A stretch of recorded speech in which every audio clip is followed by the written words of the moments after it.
Hey guys, welcome to another episode of AB in the Films. Okay, we're going to talk about Seth MacFarlane's debut as a filmmaker. Alright guys, you know what I'm going to talk about, you see the title. So this is my review of the new summer comedy Ted, which is Seth MacFarlane's movie actually, the guy who does Family Guy, The Cleveland Show, American Dad, and all those great shows. I only watch Family Guy. I'm a fan of Family Guy. I don't watch the other stuff, but that's about it. I actually enjoyed this movie. I actually was expecting a little bit more out of this film. I thought it would be a little bit funnier, but I'm going to talk about this film for a little bit. So, here we go.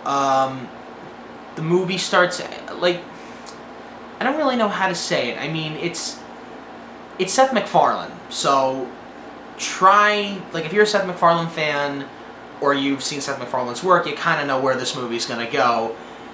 But that's what surprised me. See, here's what surprised me about the movie. It was corny. Here's what I will say about it. It had a lot of corny moments and a lot of stupid moments. And when I say stupid, I mean stupid in a good way. I mean, we know it's stupid, but it was still enjoyable and it was funny. The beginning of this film, when Mark Wahlberg as a child wishes he has no friends, he wishes that he could have, that his stuffed bear that he gets for Christmas could be alive. The bear comes alive, obviously. And we have a narrator talking over for like this goes on for like the first 15 minutes of the movie, where it felt like 15 minutes, I think. The narrator keeps talking and talking about all this stuff, and there was a few funny moments in that, but that's beside the point. It cuts to 27 years later, where Mark Wahlberg is an adult, and Ted actually has become an adult, because Ted was, he sounded like a child when Mark Wahlberg was a child, so in a way Ted kind of grew up too. And all Mark Wahlberg pretty does in this movie is, like his character, all he pretty much does is just sit around, smoke pot with his stuffed bear. See, this is where the funny comes in. He just smokes pot and watches movies with his stuffed bear, and he's like in his mid-30s, this guy. Actually, what I was surprised by, now I'm a hardcore Family Guy fan. I love that show. I think I've seen almost every episode of Family Guy. Seth MacFarlane got I think almost everybody that does a voice on Family Guy in this movie, except Seth Green. I didn't see Seth Green in this movie. Everybody else from Family Guy is in this movie. I was really hoping Seth Green would at least make a cameo or something, but no, he didn't show up, because he would have had a hit record, because Mila Kunis is in this, Patrick Warburton is in this, Seth MacFarlane is in this, obviously. This is going to sound stupid to me. I know I'm a fan. I don't know the name of the woman. The woman that does the voice of Lois. She's in the movie. She plays Mark Wahlberg's mom as a child. But I'm getting ahead of myself. We're talking about the movie. The movie is actually, you know, it's kind of hard to say because it's kind of all over the place. I mean, I will say this. This is the funniest movie I've seen all year. And Roger Ebert has pretty much said the same thing, but I agree with that. After seeing all the comedies that came out this year, this, in my opinion, is the funniest movie I've seen all year. I laughed so hard at this movie. I don't think I've laughed this hard to a comedy this year since the Three Stooges movie, but I felt this was pretty good with the movies I have seen this year. Once again, just like the Brave review, I know it's late, but I just saw this movie today, and I don't know. I liked it. I thought it was pretty good. I love the scene where now let me tell you how Mila Kunis falls into all this, and we'll get to the scene that I love. I love a lot of scenes, but my favorite scene is coming up here. Mila Kunis is Mark Wahlberg's girlfriend, and they've been dating for like a long time, like a few years actually. And she wants to, you know, like really get serious with Mark Wahlberg, you know, marriage and all that stuff. And Ted lives, Ted the bear, obviously. He lives with Mark Wahlberg, and she wants Ted to move out. Now, she doesn't hate Ted or anything. She understands that Ted is alive. So see, like I said, like me just explaining this sounds really stupid, but it actually works. It's just funny. It has its stupid moments and corny moments, but it's still funny. And she wants him to move out. So Mark Wahlberg is trying to help Ted move out and get a job and all that stuff. And Ted, and this is leading into my favorite scene, like, Mark Wahlberg keeps ditching his girlfriend to be with Ted, just to hang out, because that's all he's ever done for, like, his entire life, is just hang out with this stuffed bear who's his best friend. And Mila Kunis is fed up with that. Like, he keeps going back to him instead of her. So, my favorite scene, in my opinion, is the scene where he ditches Mila Kunis at this party, and Ted calls him up and he goes, and Ted's having this party at his apartment, and he says, oh, there's, I don't know the guy's name, but he's this really, I think he was on like a TV show or something, this idol that they've worshipped is at the party, the real guy's at the party, and Mark Wahlberg's like, I'll be there in 5 minutes, and then I'll be out. And he goes over there, and they start doing cocaine, and they start doing pot and drugs, and it's going nuts, and Ted is singing karaoke. I think this is the first time I've ever heard a Hootie and the Blowfish song in a movie before. I think this is the first time I've ever heard that, which kind of shocked me, by the way.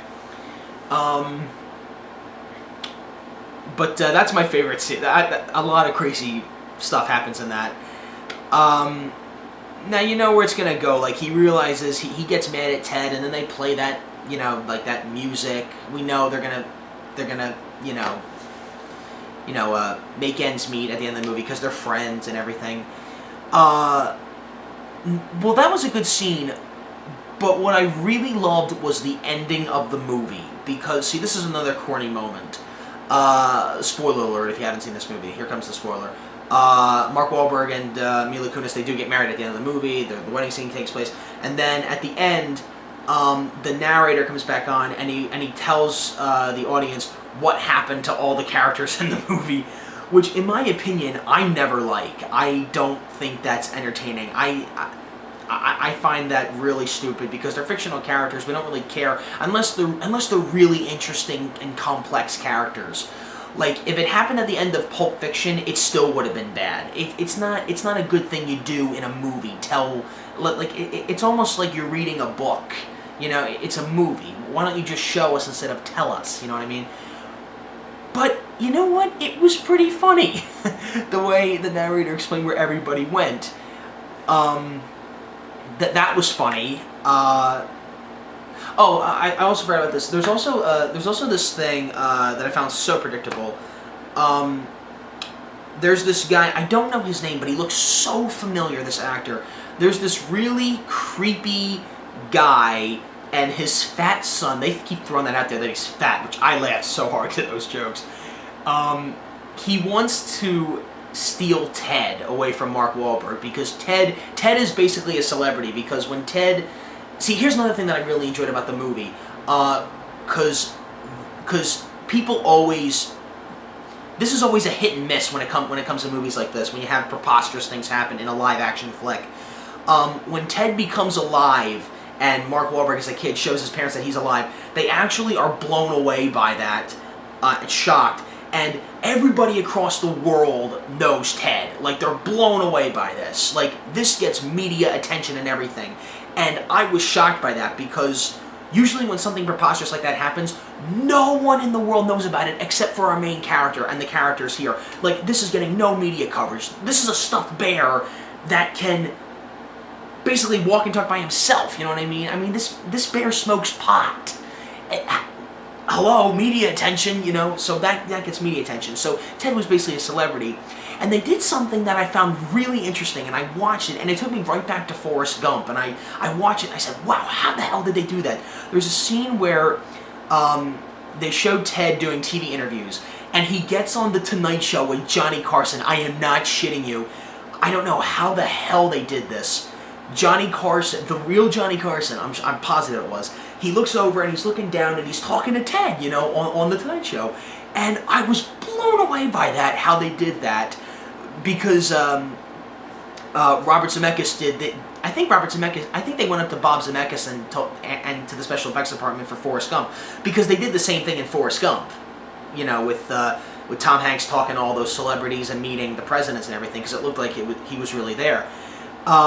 But that was really good. I wondered how, maybe they'll explain that on the DVD, because I'm curious to find out how they did that.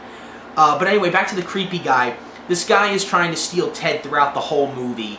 And at the end, you know, he steals Ted, and we know that Mark Wahlberg is going to get him back with Mila Kunis, and they have this car chase and everything. And I love the jokes with the creepy guy's son, because he's overweight. I'm not going to ruin the end where this kid goes, because I literally lost it. At the end of the movie, when the narrator's explaining where these characters go, when they talk about the fat kid with the son, where he goes, I'm not ruining that for you. You have to see that. I just love the jokes. Like there's a joke where they have Ted in the sack, and he gets freed from the sack somehow. I forget how, but he's running away, and the dad and the son are chasing him, and Ted can't see anything, and he goes, "Oh, is that the fat kid? Is that the fat kid running? Oh, I know that's the fat kid running. That's hilarious." You know, it's stuff like that. That was just so funny. I really enjoyed this movie. It's stupid. It's corny. This movie could have been a cartoon. It's a live-action cartoon, is what it is. And there's also this other scene that I really liked. I call it spoofing the spoof. They actually make fun of the movie Airplane in this, which is a movie that made fun of Saturday Night Fever, which I laughed so hard to. Mila Kunis and Mark Wahlberg are talking about how they first met and how they each remember it. And Mark Wahlberg remembers it as, like, you know, that scene from Airplane when they rip off Fever, when the guy walks in and he takes off his vest and swings it, you hear the sound effects, and you hear Staying Alive by the Bee Gees. That was funny. Yeah, I really enjoyed this movie. I really did. I wasn't planning on going to see it. Originally, I was going to go see Dark Knight Rises, you know, because that's coming out in a few days. But I'm not going to get, but I don't have my ticket. So I'm probably not going to see that movie for maybe 2 weeks, because I'm pretty sure it's sold out for about 2 weeks. I mean, I know I'm not going to get a seat for it all weekend. I know that for a fact. But I will see that, and that will be, hopefully that might be the next review. I'm not sure. But I am going to go see Dark Knight Rises. I'm telling you right now. But when it comes to Ted, I say go see it. If you're a Seth MacFarlane fan, you might end up liking this movie. I didn't love it. I liked it. It was funny. There were a lot of jokes that were funny. Some jokes weren't that funny. It had a lot of corny moments. I love the scene with Mark Wahlberg talking to Mila Kunis' boss. And I love the fact that he acknowledges the fact that he is an asshole, because he is, Mila Kunis' boss in this movie is such an asshole. And I love the fact that he actually, you know, says, you know, I'm an asshole, I know it, but I'm going to be like that anyway. That's, like, the stuff that because Seth MacFarlane wrote and directed this movie, and that was really fun. I can't wait to see what his next movie is going to be, because I think he's pretty funny when it comes to television and movies now, because he's got this. So, yeah, I say go see Ted. I think it's a really, it's a funny movie, and when it comes to comedy these days, Seth MacFarlane is one of the few writers that we've got today. So I say go see it, and, yeah, I give it like a B. It's a B. I didn't love it, but I liked it, and I might go see it again, or maybe I'll wait for the DVD. But I enjoyed myself, and it was pretty funny. So yeah, I'll talk to you guys later. Take care.